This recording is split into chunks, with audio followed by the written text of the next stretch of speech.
ہمیں کیسے معلوم ہو کہ ہمارے گناہ بخش دیے گئے ہیں؟ کیا اس کا کوئی طریقہ ہے یا کوئی نشانیاں ہیں تو یہ ارشاد فرما دیں۔ حقیقت تو یہ ہے کہ جس نے ایک گناہ کر لیا وہ اب آخر عمر تک اس کی وجہ سے خوف زدہ رہے، کہیں یہی گناہ مجھے دوزخ میں تو نہیں ڈال دے گا۔ خوف تو یہ ہے، خوش فہمی یہ ہے کہ بس بہت پرانی بات ہو گئی نا، اب تو میں نیک بن گیا ہوں، یہ خطرناک ہے۔ کوئی نیک کی پرانی نہیں ہوتی، گناہ بلایا نہیں جاتا، یہ تو حدیث کے الفاظ ہیں۔ ایک بات کر لیا تو اب یہ کہ وہ گناہ تو سب ہو گیا، لیکن اللہ پاک کی رحمت بہت بڑی ہے کہ وہ معاف فرما دے، ڈرتے رہے آدمی۔ حضرت عتبۃ الغلام رحمۃ اللہ علیہ ولی اللہ گزرے، ایک بار کسی مکان کے قریب سے گزرے تو آپ بے ہوش ہو کر زمین پر آ گئے۔ پھر جب ہوش میں آئے تو پوچھا کیا ہوا آپ کو؟ فرمایا کہ اس مکان کے پاس سے گزرا تو مجھے یاد آ گیا کہ بچپن میں اس مکان کے اندر مجھ سے گناہ ہو گیا تھا، تو مجھے یاد آ گیا۔ تو یہ ہے خوف خدا، گناہ کو بندہ یاد رکھے، بھولے نہیں، خوش فہمی میں نہ پڑے کہ میرے گناہ معاف ہو گئے۔ بعض صورتیں یہ حدیثوں میں بیان ہوئی ہیں، جیسے حج کرے جو میدان عرفات میں 9 ذی الحجہ کو احرام کے ساتھ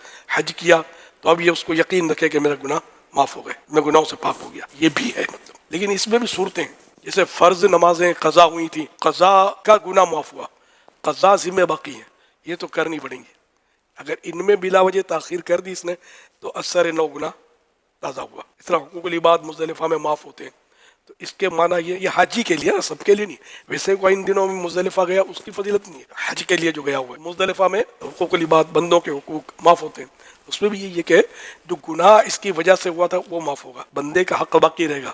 اب یہ نہیں کہ لاکھوں کروڑوں ہڑپ کر گئے اور حج پر چلے گئے، مزدلفہ گئے تو سب معاف ہو گئے، نہیں، تاخیر یا جو بھی اس کی وجہ سے جو گناہ ہوا تھا وہ معاف ہوگا، ادا کرنے باقی رہیں گے۔ اس طرح جس طرح کے بھی حقوق العباد ہوں، کسی کو مارا تھا، پیٹا تھا، دھمکایا تھا، پیسے دبا لیے تھے، پیسے کھا لیے تھے، تو یہ سب ادا کرنے ہوں گے اور جلدی، ورنہ پھر یہ گناہ تازہ ہو جائیں گے۔ بعض علماء کے حوالے سے لکھا ہے کہ اگر بندے کے دل میں توبہ کے بعد نیک عمل کی محبت پیدا ہو تو یہ بھی ایک علامت ہے، یقینی طور پہ تمہیں کوئی صورت ہوئی